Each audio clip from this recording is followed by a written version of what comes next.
One just took my breath away. I didn't think describing it would do it justice, so I wrote a letter to it. A love letter.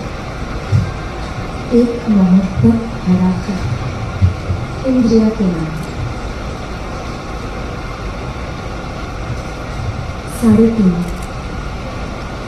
3:30 बजे थी उस दिन। गुलमोहर में छिपी एक चिड़िया अचानक आ पड़ी थी। मैं दाएं पैर पर वजन डालकर खड़ी थी।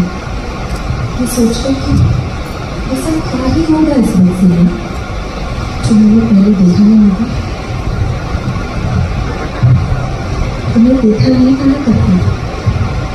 इसका पता नहीं था कि इतनी मोहब्बत सारी इंद्रियों में एक साथ महसूस हो सकती है। तुम्हारी